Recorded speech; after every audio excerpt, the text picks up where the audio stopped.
What if I told you that IPPO will return to the ring soon? 100%. IPPO retired back in chapter 1209. That's 260 chapters and a whopping 6 real years ago. A lot of stuff has happened since then. Sendo versus Gonzalez, Takamura versus Dragon, Wally versus Ricardo, IPPO versus Volk Spar 2, and Mashiba versus Garcia, followed by Mashiba versus Rosario, still ongoing.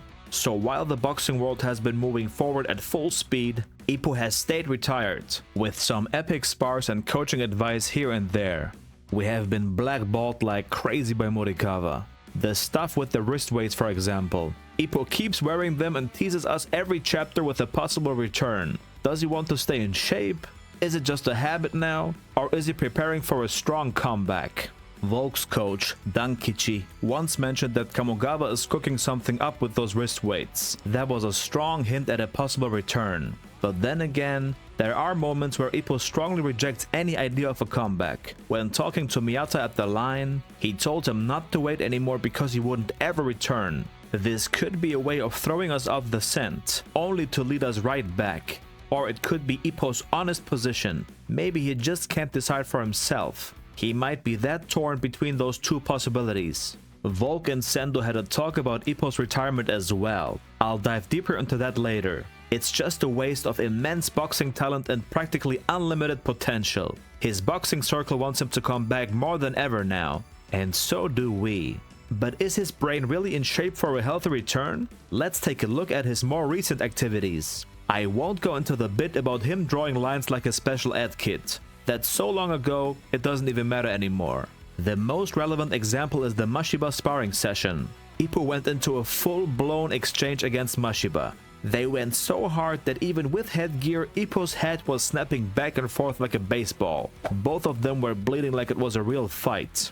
And here's the interesting part. After getting rocked like that, IPPO didn't show any symptoms or confusion. He immediately stood back up and started giving Mashiba's sparring partner strategic advice. His mind was clear and focused. That's not something a punch-drunk fighter could do. Mashiba's coach even mentioned IPPO's toughness and recovery. It seems like he's still keeping up with his training. He might even be stronger now than when he was active.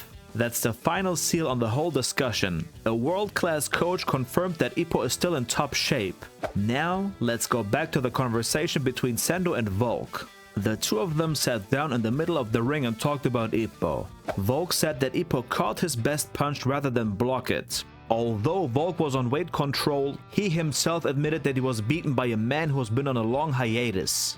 Volk went on to say that despite his new confidence and skill as a world champion, IPPO stomped all over him. If Volk sped up, IPPO still caught up with him. He could even feel killing intent behind IPPO's counter. Man, I'm getting goosebumps just going through this line by line. Volk was spitting.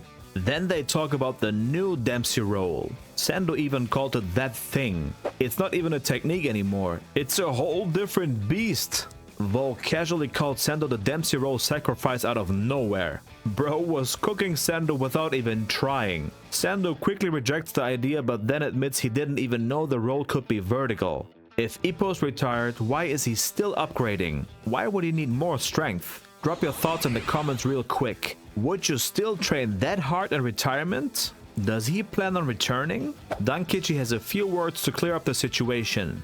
He says there's a flickering light within IPPO, but he also mentions that without a trigger, nothing will happen. Sendo calls it some Zen shit, but what might that trigger be? It's already within arm's reach, and there may even be more than one trigger. Before we start guessing about Kumi or someone's death, take a look at this panel. IPPO and Kamogawa both need to put their fingers on the trigger together, and Wally might unironically be the answer to all this flickering light and Zen shit. He makes IPPO say that he loves boxing, and then he says that IPPO should be excited for the world's best and his win. IPPO can be seen deeply thinking about that statement, genuinely excited. That's the most important part. You have to love the idea of beating the world's best. Wally is the perfect example of someone just having fun with it. IPPO's exposure to world champions has been very high in the last 100 chapters. He's seen how amazing success feels. Beating the best of the best and standing on top of the world is probably a feeling only a handful of people will ever experience. With Mashiba being close to wrapping up his world title match, IPPO will soon have yet another close friend entering the Hall of Champions. If Mashiba straight up tells him he loves boxing, I don't think IPPO will be able to hold back his ambitions anymore. He might even start shadow boxing right in front of him and announce his return. We're so close, gang. Closer than ever. It's right in front of us, and yet we still think it could take years. Mark my words. By December 2025, IPPO will announce his return. If not, I'll do a punishment video where I'll logically try to explain why Geromichi is the strongest boxer in Hajime no IPPO. Hope you enjoyed the video. Hit the subscribe button and I'll see you in the next one.